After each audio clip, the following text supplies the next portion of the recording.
Earlier this week, we talked about the efforts to boost travel between Hawaii and Canada. Turns out one of the first passengers on a flight from Vancouver this past week was author Andrea Fehsenfeld. She just released a new book called A Rainbow Like You. It's a story of a traveling rock star who happens to be colorblind. He develops a friendship with a teenage stowaway with an uncanny ability to see music in color. It is an actual condition called synesthesia. It's a kaleidoscope of a story that forces its rock star character to, as Fehsenfeld says, face the music. We talked to Andrea about how her experiences at rock concerts and her day job as a TV producer converged in this novel.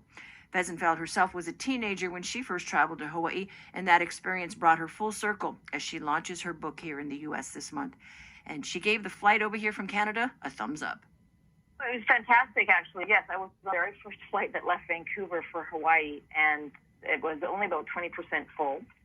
I think par for the course for COVID travel these days. But yeah, it was nice. I planned this trip here in April and, of course, had to cancel it. And I just wanted to get the opportunity to come here and visit my friend and see the great island that I hadn't been to since I was a teenager. So what was your memory of this place? You said you were here when you were 16 years old. It's kind of a crazy story. My friend and I, we were both teenagers, and both of our fathers worked for the airline. So we did what teenagers do, and we lied to our parents and said that we had places to stay here on the island, and of course we didn't. So we were homeless on Waikiki Beach one night, and we got picked up by the Hare Krishnas.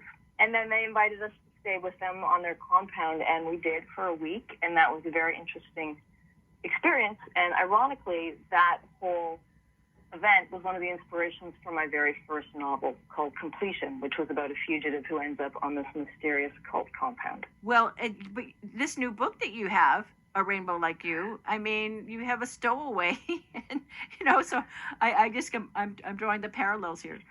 Yeah, I mean, it's this story, that Rainbow Like You, was very much inspired by my sort of love of rock and roll and live music, and just the whole experience of traveling around to see concerts. And of course, in my daytime job, I'm a television producer, so we're always traveling around. So I kind of feel like I've been on tour for most of my life. So I think that inspiration definitely got threaded into the story. So share with our listeners the plot here. Because you've got a teenager that stows away? Yeah, I mean, ultimately, A Rainbow Like You is about the struggling rock and roll icon. His name is Adrian Jazzer Johnson. And when the story opens, he's kind of at this personal and professional crossroads.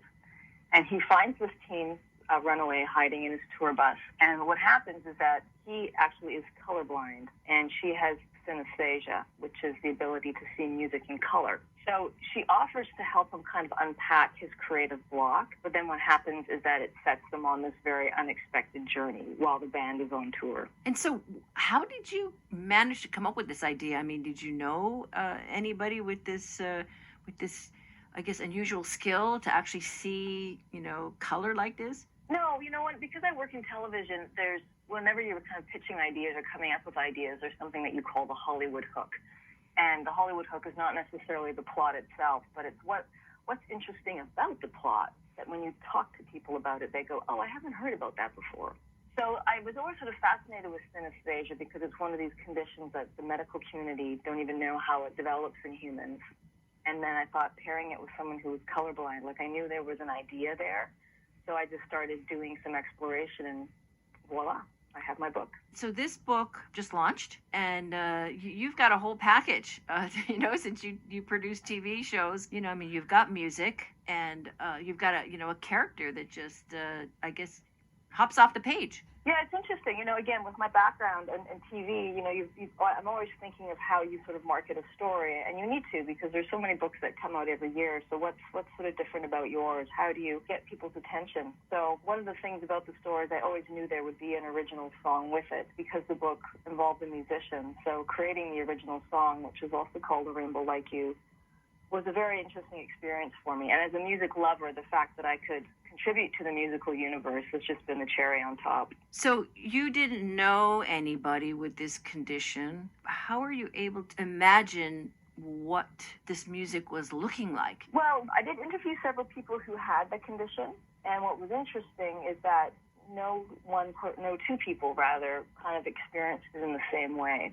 And that to me was gravy for a writer, because if you can have something that gives you a very wide berth to create your story from, it just gives you a lot more latitude, as opposed to writing a story about something like cancer where everything is lots of hard facts, this is how it works, blah, blah, blah. So synesthesia, because there was a little bit of amorphousness around it, I could kind of tweak it for my story. Okay, yes, it's mysterious sensory skill, I guess, that that one has. And so it allows you to just perceive music in a different way. I mean, gosh, that's just amazing. Yeah, and then in reference to the story, there's also a metaphorical layer to that whole concept with music and the color, etc. So, and that kind of dovetails into why I called the story A Rainbow Like You. It kind of operates on a lot of different levels. And so you mentioned that you've been to, hundreds of concerts. Like, what are some of your best memories of concerts that maybe you wove into this book, or just what stayed with you? In 1991, I was in San Francisco. It was New Year's Eve, and we saw the Red Hot Chili Peppers, Pearl Jam, and Nirvana, which was, as you can imagine, an unbelievable show. The energy was nuts, and I got a black eye in the mosh pit, which was exactly my street cred. But the thing that I loved about that is, again, the things that we sort of talked about earlier, is just the anticipation and the excitement of music and live music, and what that means when you go and see these shows with your friends. These nights just create such great memories that everyone reflects back on over the years. So they're very powerful. And we've had our fair share of incredible concerts here, whether it's in the Diamond Head Crater or on Maui or the other neighbor islands. And many musicians actually have second homes here. I don't know, did that play into your decision to come here and just chill out in the islands during this time of COVID? Yeah, a little bit. I mean, Hawaii has always been, of course, for Canada, it's a great place to come to, especially in Vancouver, because it's just one short flight. But the main impetus to get here was to visit my friend, who I've known for years and years and years, and he lives here on the North Shore. And I got to see the pipeline competition yesterday, which was fun. What would you like to share with our listeners about your book and the storyline? It's been a very emotional story on so many levels for me, and to be able to kind of give my music fandom some due in the story has been a great experience. But it's a fun story. It's a story for a variety of different readers, male and female, and it's quite emotional. It sounds kind of like fun and games, but there is some levity to it. But it really is about the journey of these two characters, the musician and the runaway, and how they end up helping each other. Well, I know people are looking for a diversion during these very stressful times, and this might be the book to do it with. Yeah, absolutely. And it will transport people into, a time of life, like even last year when you could see shows. And it's funny, when I wrote the story, I had no idea it would get released in a time when there is no live music. But it's really resonated with people, and 5 weeks after its publication, it was on the best BC Books of 2020 list. So I guess I did something right. There you go. Well, I don't know what limited opportunities we might have here for you to attend any, live sessions.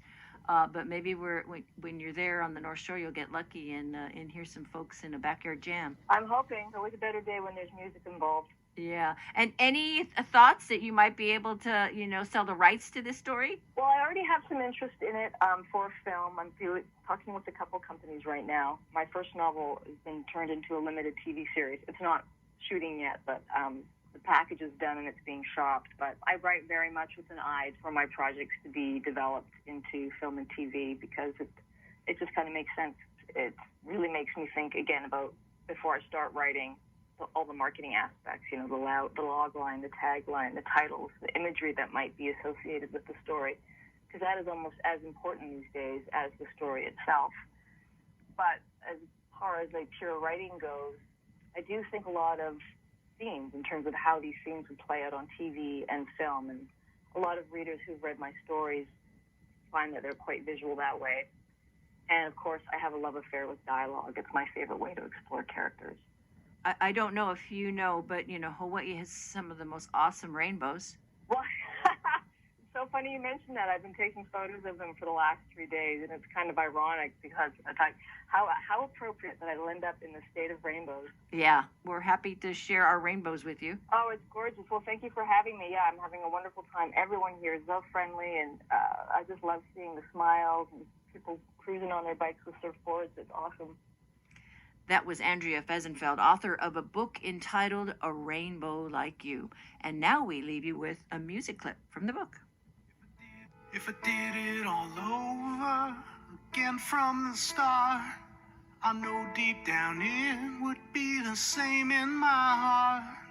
Despite our beginning, we ended as friends, a story that no one could comprehend. And if you were a